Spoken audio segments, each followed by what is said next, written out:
Areia nos Dentes, um livro escrito por Antônio Cherchenesky. Homens com armas no coldre, à espreita do perigo, duelos, carteados, mariachis, ambiente desértico, entra e sai no salão. Elementos típicos das melhores historias de Faruste Povoam o primeiro romance do gaúcho Antônio Cherchenesky.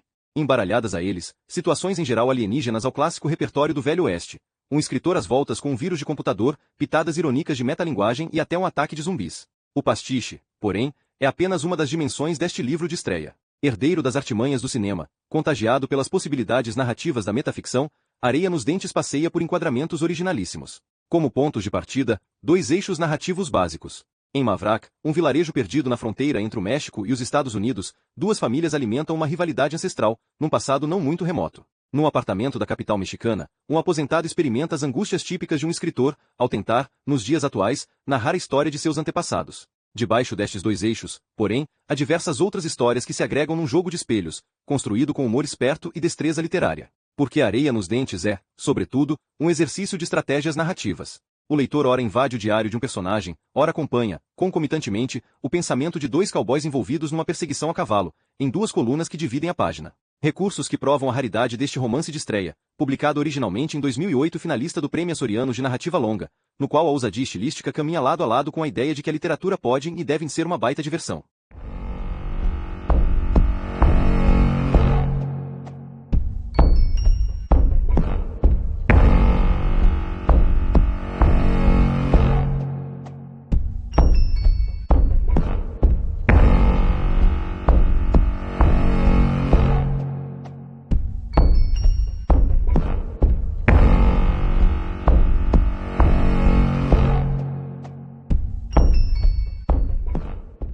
Capítulo 9.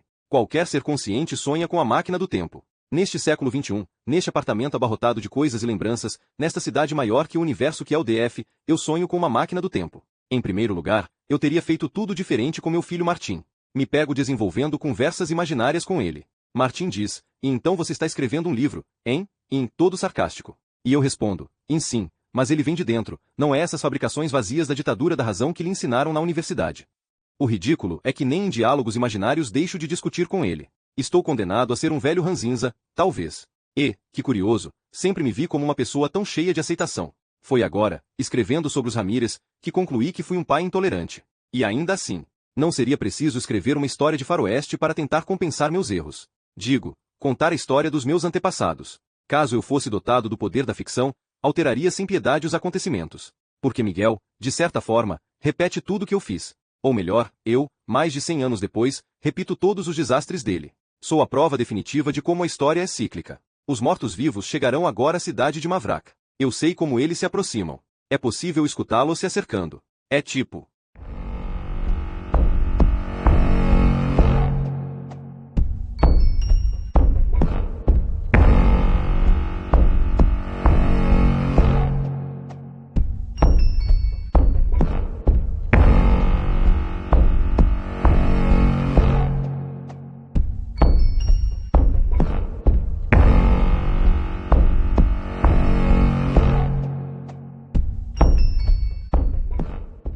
Capítulo 10.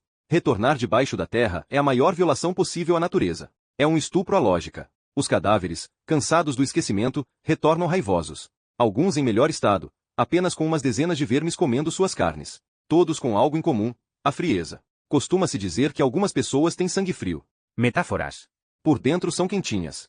Só quem já testemunhou a morte caminhando pode falar em frieza. O cemitério localizava-se em uma colina não muito elevada ao sul de Mavrak. Fileiras de cruzes de madeira com datas entalhadas à faca. As articulações carcomidas e putrefatas dos mortos não dificultavam suas descidas do morro do cemitério. Os mortos tampouco penavam com a escuridão da noite. Assim foi com o primeiro, Martim Ramírez, com um buraco do tamanho de 10 moedas de ouro na altura dos intestinos. E com o segundo, que saiu da terra meia hora depois, o reverendo William, com o corpo todo chamuscado graças à morte no incêndio que acometeu a igreja. No porão dos Marloves, o cadáver de Samuel despertava preso dentro de um caixão com dobradiças pesadas de ferro. O enterro só se daria no dia seguinte, e nenhum familiar velava o caixão, uma vez que estavam todos, inclusive a matriarca, a embriagar-se no salão.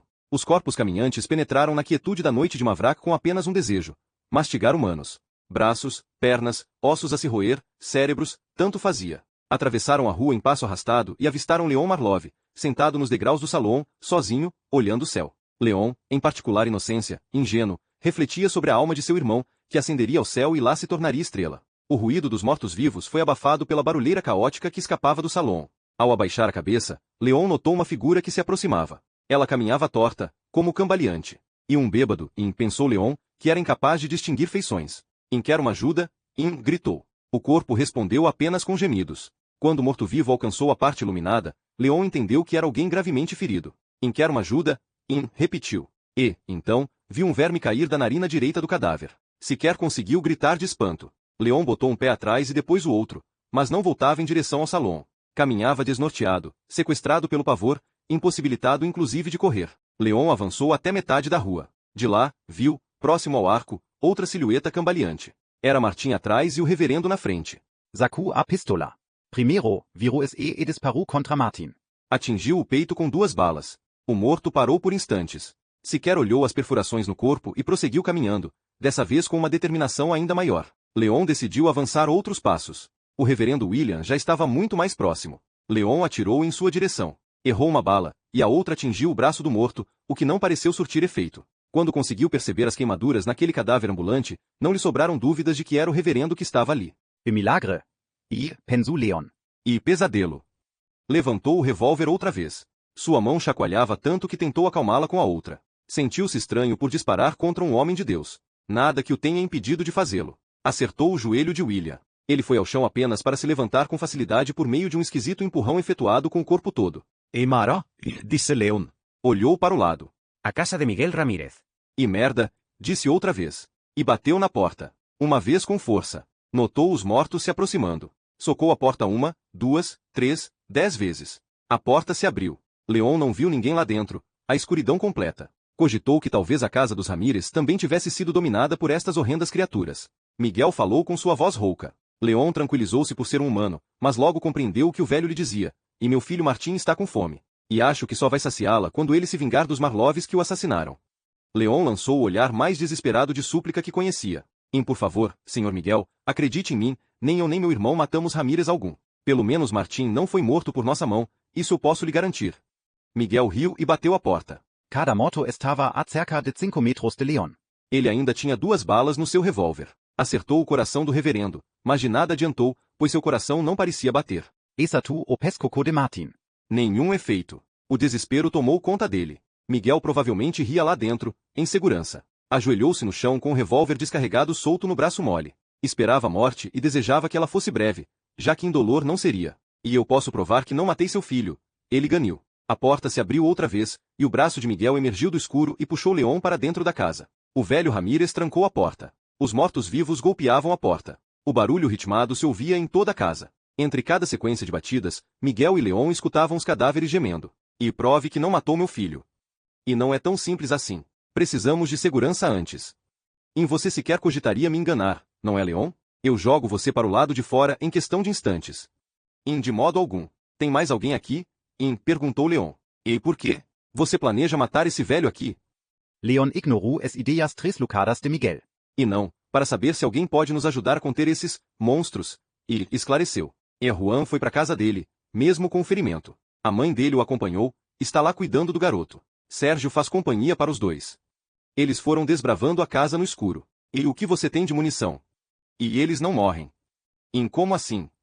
Já estão mortos, como eles vão morrer outra vez? Estavam os dois na cozinha. Haviam trancado todas as portas até lá e construído uma espécie de barricada com cadeiras e com a mesa. E você tem munição, sim ou não? E uns 10 cartuchos de espingarda. E umas 12 balas de revólver. Mais as 6 que estão aqui na arma do meu coldre. Bom, pegue a munição, então. Tudo, cartuchos, balas, está tudo no andar de cima. Os dois homens olharam para a série de obstáculos que haviam colocado. E isso não foi muito esperto, comentou Leon. Definitivamente, não. E com medo, se faz cada coisa. Miguel olhou inexpressivamente para Leon. O Marlov ficou ofendido com a calma de Miguel. Talvez, a cargo da idade, a ideia da morte não assustasse tanto Miguel. Não lhe ocorreu que os mortos-vivos fossem esperados pelo Ramírez. Tiramos as cadeiras e vamos rumo à munição. E o que vocês Marlovs estavam fazendo no porão? Cortou Miguel. Você viu que tem uma janela aqui atrás? Perguntou Leon, ignorando o interrogatório de Miguel. É pequena janela, eles não entram. O ruído de madeira partindo. E acho que eles entraram na casa, Dom Miguel. Se formos em busca da munição, vamos ter que passar por eles. E ou podemos sair pela janela. Leon pegou uma garrafa de uísque e partiu o vidro. E seu desgraçado, não comeu o uísque. Com a cabeça enfiada na janela partida, Leon viu que os mortos foram inteligentes, e lá estava o reverendo William, aguardando a saída deles pela janela, com os olhos famintos e os dentes expostos. É a maldição! Gritou Leon, e voltou para dentro da cozinha. E não podemos ficar aqui. Miguel Ramírez sacou a pistola. Apontou para a cabeça de Leon. Que diabos? Em primeiro você prova que não foi o Marlov o responsável pelo assassinato do meu filho Martim. Porra, Miguel, não fui eu. Nem meu falecido irmão, que, por sua vez, morreu por tiro de seu filho Juan. Em quem foi então? E eu vou saber, o senhor não acha que pode ter sido McCoy? O dono do saloon? Esse McCoy? E sim, o Martim não andava com a mulher dele. Que inferno! Não pode ser. Miguel arremessou uma cadeira para o lado, espatifando uma das pernas dela no chão. Leon se prontificou a ajudá-lo a tirar os obstáculos. E não quer me passar o revólver? Eu tenho uma mira melhor. E nem em sonhos eu entregaria meu revólver para um Marlov. E nós vamos ter que passar pelo cadáver do seu filho. O senhor vai ter coragem de disparar contra ele. E você tem certeza que foi o McCoy? E a única certeza que tenho é que não sou o culpado. Nem o Samuel. Miguel parou de tirar os objetos. Expirou com força.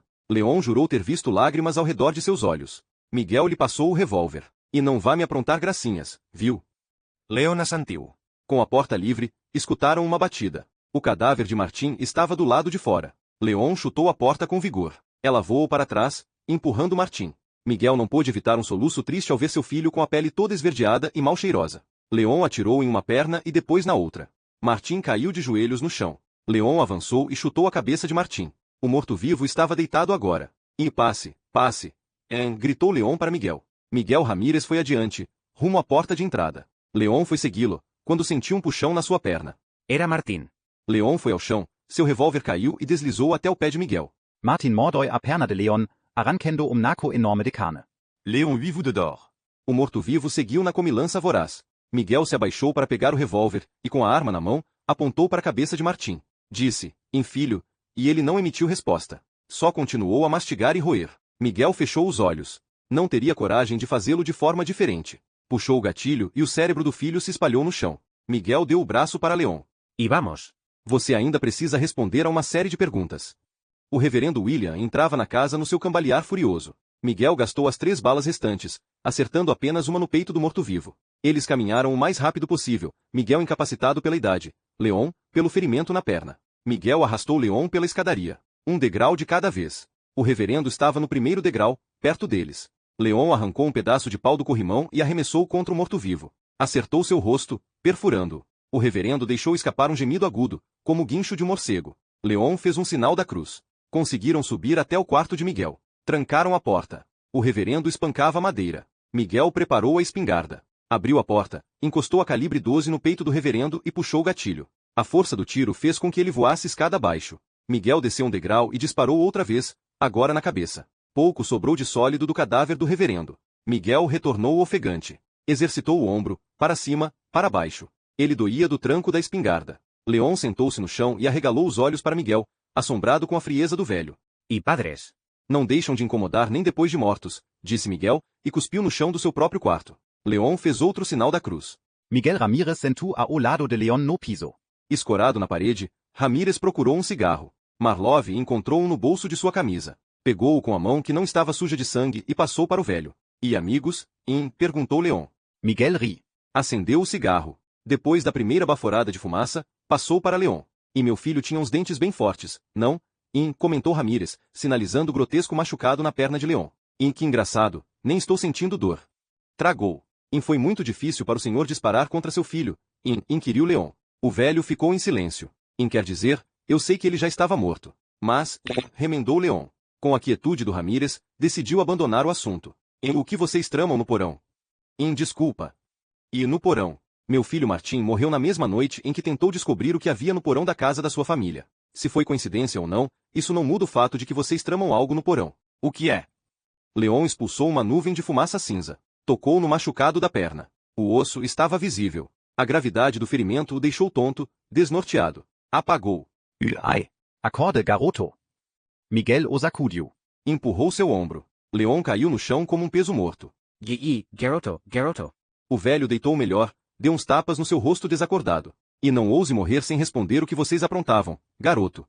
Ficou de cócoras sobre ele, e com a ponta dos dedos, forçou uma abertura dos olhos de Leon para ver suas pupilas. A impressão que teve foi de que Marlov não tinha mais íris, tão perfeitamente negro era aquele círculo no centro do globo ocular. Yoda. E exclamou Miguel. Tirou o cigarro que continuava aceso na mão do garoto e colocou-o entre os dentes. Suspirou. Um gemido doloroso saiu do corpo inerte. Uma espécie de ante pesado e gutural. Primeiro, Miguel achou que era um som que vinha da rua. Garoto? Ponto. Miguel aproximou o ouvido para garantir que o ruído não havia sido alucinação. Em uma só mordida, Leon arrancou a jugular de Miguel Ramírez. Sentiu um prazer inigualável mastigando carne humana.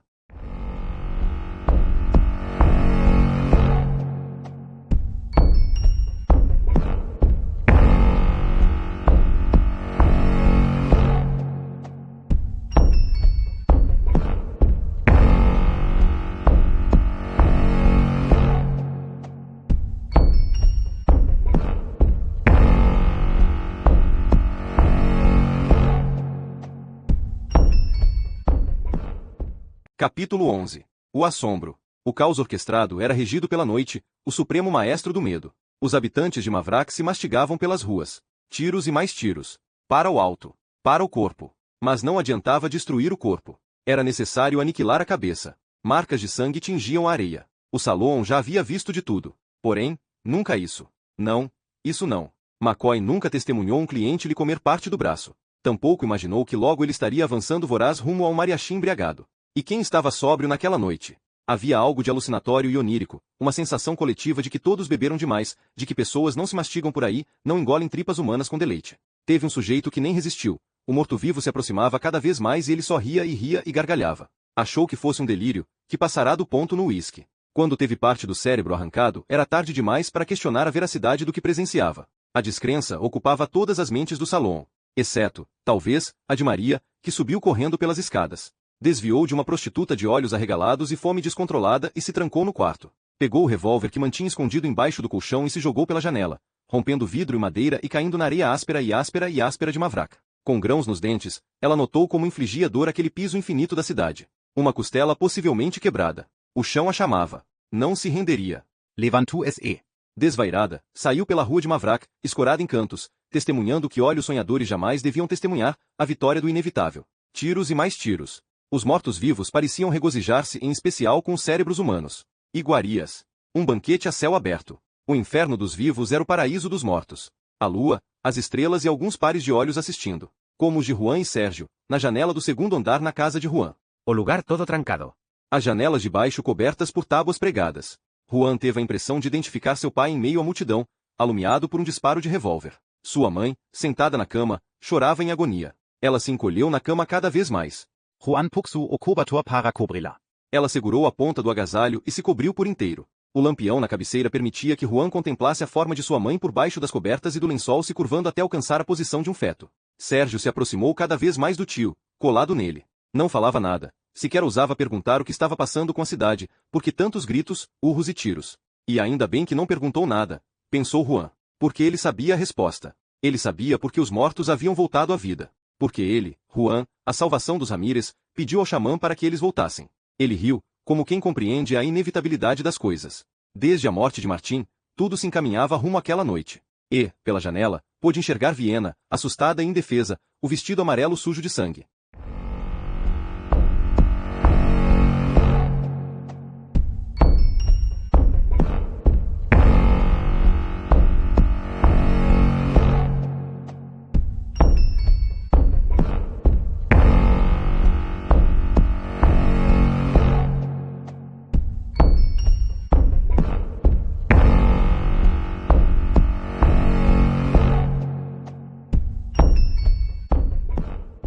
Capítulo 12. É noite.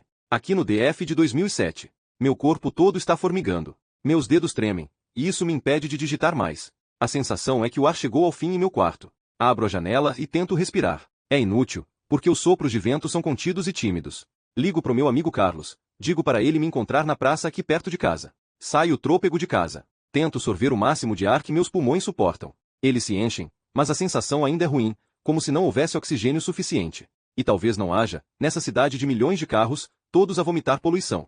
Eu corro mais rápido que a noite. Aposto corrida com a luz dos postes. Minha sombra atravessa o espaço iluminado. É preciso respirar. Eu chego à praça, absorvendo o ar em grandes goles, crente que talvez ali nas árvores haja mais pureza. Mas não há pureza. Não enquanto existir a noite. Muito tempo eu tentei entender a noite. Depois de fracassos repetidos, desisti. A noite levou meu filho. Achei que poderia encontrá-lo na praça. Trouxe-o aqui umas vezes para andar de balanço. Faz uns anos, eu sei. Um homem se aproxima. E Carlos? E eu grito. Ele me abraça e pergunta por que eu estou chorando tanto. E a noite me separou do meu filho. Meu filho morreu faz tempo. Eu estou tão sozinho. Ele diz que eu estou louco. Que meu filho está vivo. Apenas não fala comigo há um bom tempo. Eu não sei se acredito ou não. Meu processo de inspirar e expirar normaliza. A noite foi a culpada de tudo. A noite. Eu me perdi nela. De tequila embaixo do braço, perdi meu filho e minha esposa. Quando foi que me perdi na noite? No passado, um passado tão desgastado pelo tempo e pelo esquecimento quanto a época dos Ramírez e dos Marloves em Mavraca. O maior problema da velhice é o câncer na memória. Uma raiz de desorganização cronológica que se expande na mente e chega a um tamanho tal que faz com que nós confundamos o passado e o presente ao mesmo tempo que sonhamos em alterar o futuro. Meu filho, Martim. Minha esposa, Maria. Não sei por onde eles andam, se há como reavê-los. Se estão vivos ou mortos. Enquanto eu fico nessa dúvida, não estão vivos nem mortos. São mortos-vivos. Andando em passo arrastado pelas ruas arenosas da minha memória. Carlos me acompanha de volta para casa. Ele vê as garrafas vazias, os nachos espalhados pelo piso, sujeira de guacamole na cozinha. Encontra trechos impressos e datilografados do meu relato. E então, como vai o faroeste? E quase no fim. Ele corre o dedo indicador pelas minhas frases. E aconteceram, de fato, as coisas que você conta aqui. Em que diferença faz? Eu pergunto. E Carlos não responde. Não há o que responder.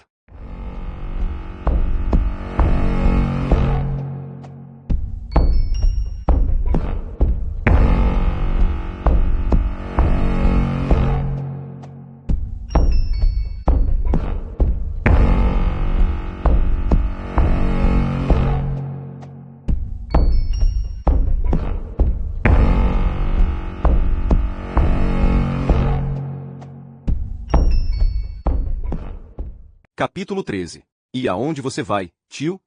Perguntou Sérgio. Entre aqui no armário, Sérgio.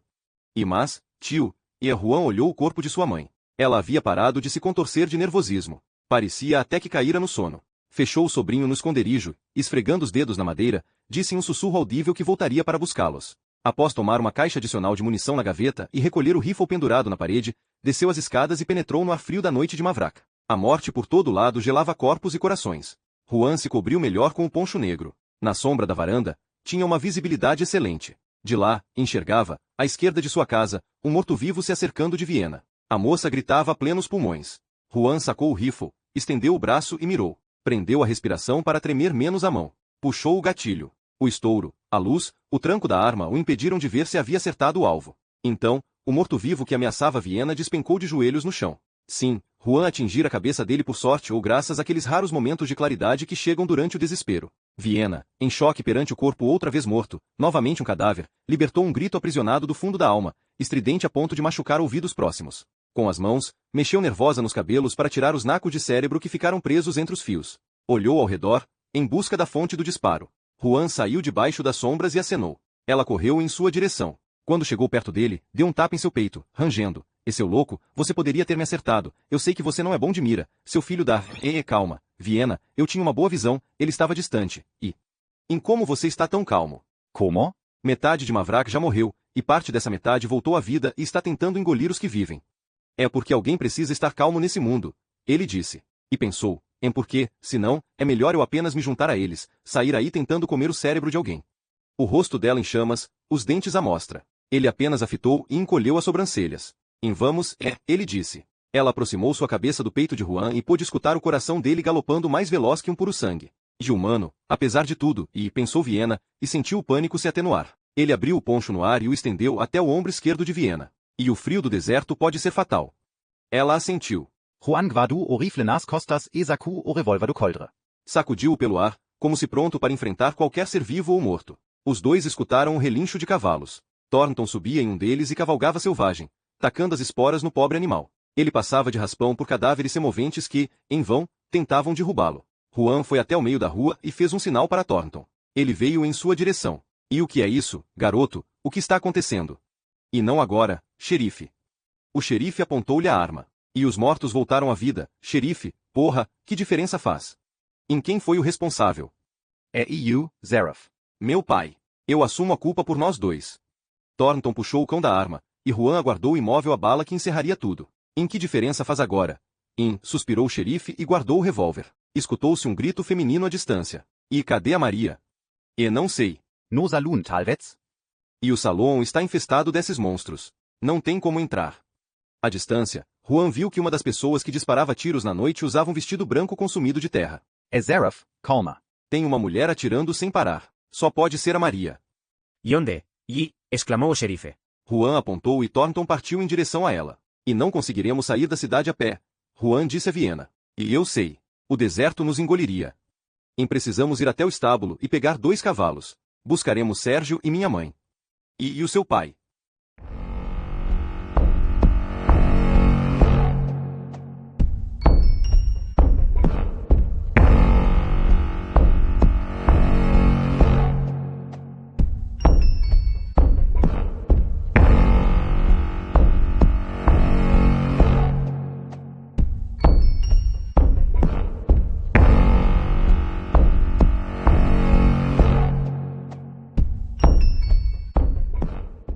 Capítulo 14. Inevitabilidade. Essa era a única palavra que morava na cabeça de Juan aquela noite. A poucos metros do portão de entrada do estábulo, Juan se deparou com uma figura conhecida. E pai? Perguntou. Venha, Juan, disse Viena, e o puxou pelo braço. Juan fincou os pés no chão. E espere um pouco, respondeu. Y vamos, Juan. A pessoa chegava cada vez mais perto dos dois. Juan notou o pescoço dilacerado. Miguel Ramírez deixava escorrer um filete viscoso de saliva na areia. Seus olhos ignoravam Juan e pareciam mais interessados em Viena. Y Juan, vamos logo. E espere, é o meu pai. Sim, o seu pai está louco para me fazer em pedaços. E meu pai não a mataria. Sim, ele me mataria, mesmo se estivesse vivo, eu sou uma Marlov, droga. Viena puxou Juan com ainda mais força. Ele estancou na posição como uma estátua. Juan a empurrou com o cotovelo e ela caiu no chão. U levante essa arma, Juan. E eu não vou matar meu pai, Viena. Ele gritou. O odor putrefato de Miguel Ramírez já podia ser captado pelas narinas de Juan. E ele já está morto, você não percebe? Juan retornou um passo. Levantou a arma. A presença de seu pai era forte demais, ainda. Ele era capaz de ver naqueles círculos negros o olhar de repreensão. E abrindo dentes ameaçadores, com parte do pescoço em frangalhos, o rosto enegrecido por sangue seco, seu pai o dominava ainda mais. Sua expressão parecia demonstrar um desprezo em estado puro, quase sobre-humano. E você tem que atirar nele, Juan. Ganiu Viena. O cadáver de Miguel Ramírez estendeu os braços e mudou de rumo, indo em direção a Viena. E ele vai me matar, maldição. O longo cano prateado do revólver de Juan apontava para a cabeça de seu pai. Viena pegava punhados de terra com a mão e jogava no rosto de Miguel. E atire nele logo, droga. Ele vai me comer viva. Eu sinto muito, Viena, disse Juan. Ela notou que a face de seu amante estava empapada de lágrimas. A falsa calma de Juan sumirá. Então, Viena observou o cano do revólver de Juan se deslocar para a cabeça dela. E eu sinto muito, ele repetiu. Ela ficou em silêncio. Ele abaixou a arma e atirou em seu peito. 1, 2 vezes. O corpo dela desabou no chão e parecia ficar ainda mais belo com a palidez da morte.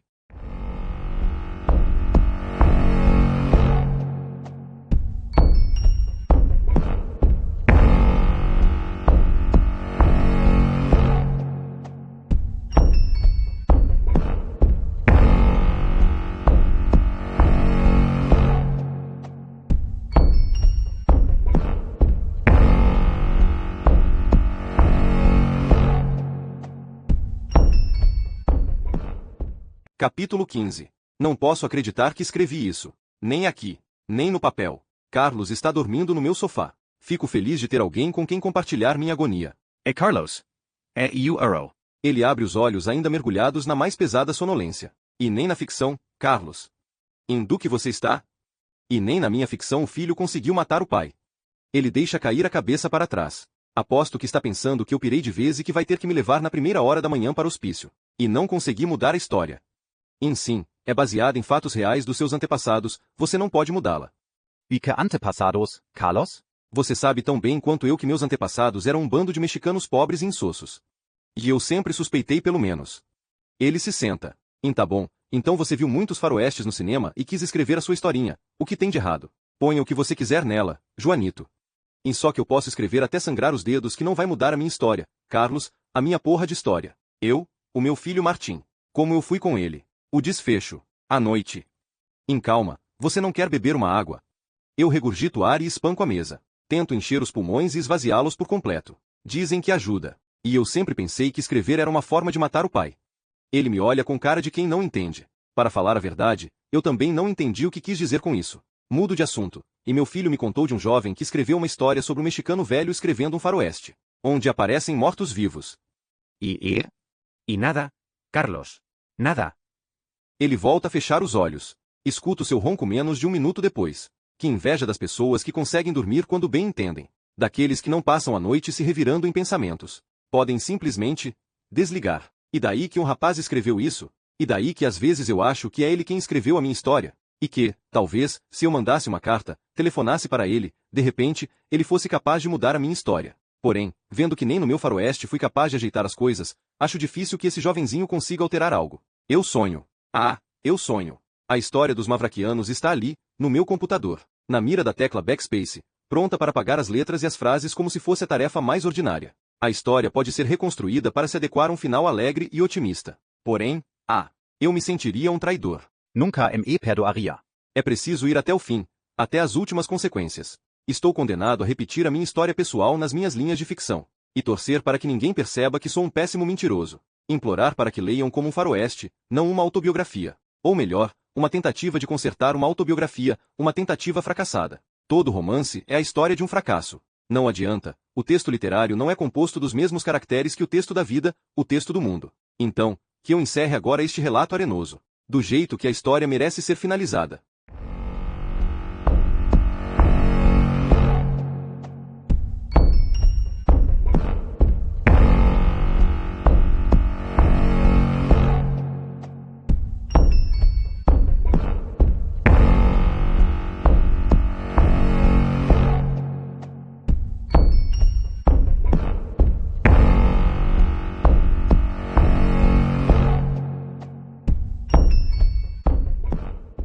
Capítulo 16. Montada no cavalo, junto com Thornton, Maria assistiu a uma cena que lhe arderia na memória até o túmulo. Viu Juan Ramírez disparar contra Viena, guardar o revólver e abraçar seu pai. Abraçar aquele monstro. Porém, seu pai não mais reconhecia o filho. Via-o apenas como um jantar delicioso. E, assim, transformou Juan em um monstro como ele. Já mais longe dos dois, concluiu triste que, pelo menos, agora estavam juntos, pai e filho. Unidos pelo mesmo desejo cego de carne fresca. E atire, Maria. Bradu Thornton. Maria, distraída, não sabia em quem disparar. Eles se encontravam no centro da cidade, no olho do fim do mundo. Então, viu uma moça com o corpo em um estado avançado de deterioração à beira do cavalo. Era a mãe de Sérgio, que morreu no parto que deu vida ao pequeno Ramírez. Sentiu vontade de comentar. E quanto tempo, amiga? Porém, quanto da pessoa permanece quando ela é apenas um cadáver ambulante? Seu corpo putrefato atuava como aquele tipo de objeto que se encontra no fundo de uma gaveta e invoca tantas lembranças. Sorte que Maria nunca foi o tipo de pessoa que guardava tralhas. Não hesitou, portanto, em atirar na testa da mãe de Sérgio. O cavalo seguiu caminho, trotando pelos cantos para desviar dos mortos-vivos. Epare. Gritou Maria. Ali. Apontou para uma figura diminuta que caminhava assustada. Em quem disse que ele não virou um, também. E eu garanto que não, olha o jeito como ele anda. E não dá, o cavalo não aguenta mais um, retrucou Thornton. E seu desgraçado, ou ele vai junto ou eu também não vou. O que aconteceu? Você parecia tão justo e bondoso e agora não quer salvar uma criança. Thornton se virou para ela com os olhos faiscantes. Em você tem razão. Pegue o garoto e vamos fugir de vez dessa cidade dos demônios. Passaram perto de Sérgio, e ela o pegou em um puxão e o posicionou entre os dois. O cavalo atravessou o portão de Mavrak, e Maria e Sérgio voltaram seus rostos para trás, de onde podiam observar a cidade galopando ao seu final óbvio. A morte de todos os que ali habitavam. Os mortos-vivos não sairiam de Mavrak. Não conseguiriam atravessar as milhas e milhas de deserto no seu passo lento, mesmo sendo mortos-vivos. Pelo menos, era no que ela acreditava. Afinal, nenhum feitiço dura para sempre. Acamparam na noite seguinte. Thornton fez uma luminosa fogueira, que despiu o medo do trio. Sérgio não havia pronunciado uma palavra desde que saíra do povoado. O garoto dormia recostado em uma pedra. E então, o senhor sabe o que os Marloves estavam planejando no porão? Perguntou Maria. Ele limpou a garganta. E nem ideia. Talvez não fosse nada demais. No sentido de ser uma arma, como Miguel acreditava. Se fosse, eles a teriam buscado correndo, assim que aparecesse o primeiro morto-vivo. E então, nunca saberemos o que era. Creio que não. Thornton pensou que seria reconfortante saber que havia uma arma no porão dos Marloves. Porque, para ele, Mavrak acabaria, fosse destruída pelos mortos-vivos ou pelas máquinas, não fazia diferença. Então, se houvesse uma arma, Thornton não precisaria carregar a culpa de não ter evitado a volta dos mortos. Já Maria pensava que era bom não saber o que os Marloves maquinavam no porão. O que não se sabe, a imaginação preenche. O nada se transforma no infinito das possibilidades. Poderia ser uma arma, sim. Entretanto, também poderia ser uma máquina do tempo. E ninguém dissuadiria Maria de sonhar que era justamente isso que fabricavam no porão. Ah, teria sido tão maravilhoso. Corrigir tudo. E fui eu que chamei o senhor, sabia? Wie como? E eu temia que a morte de Martin fosse desencadear uma guerra. Como, de fato, desencadeou. E eu achava, ainda que não possuísse provas, que havia sido meu marido, digo, o falecido McCoy, o responsável pelo assassinato do Martin. Por ciúme. Thornton Caspian. E um ciúme que trouxe o apocalipse. E homens sabem como iniciar um conflito, e, comentou Maria. E conseguiu sorrir pela primeira vez desde o incidente. E eles trazem a guerra dentro de si. E você fala como se não fosse um. Thornton respondeu-lhe em pensamentos, onde confessava que era assim, pois trazia tudo isso dentro de si, o medo, o desejo sobrepujante de sobrevivência, como demonstrou ao hesitar no resgate de Sérgio. Trazia o desejo e o pecado, pois foi Maria a quem ele buscou quando o povoado inteiro era consumido pela morte.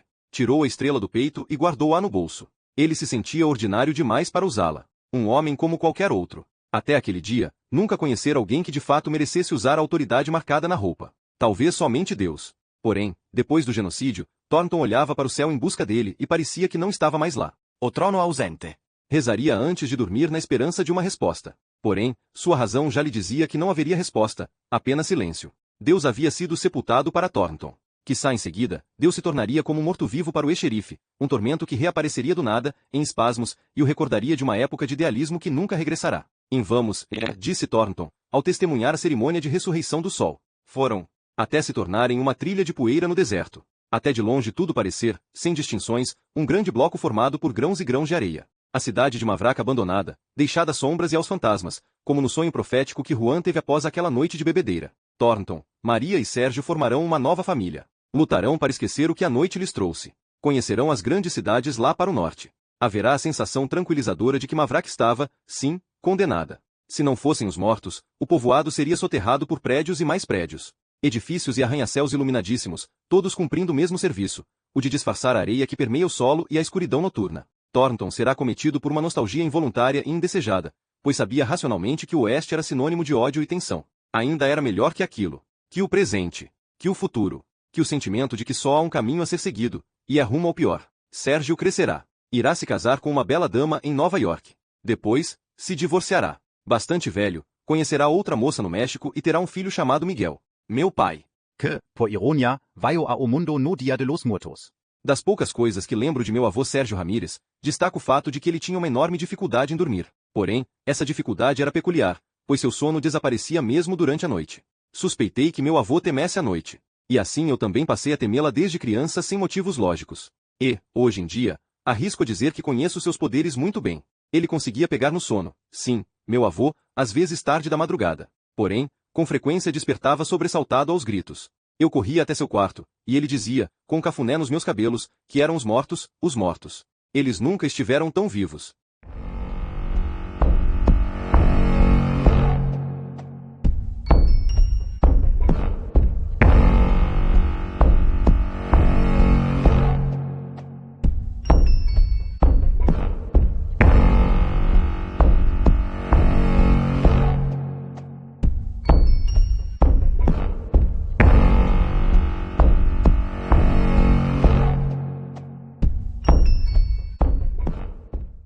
Muito obrigado por ouvir mais um audiolivro aqui no Sussurros do Imaginário.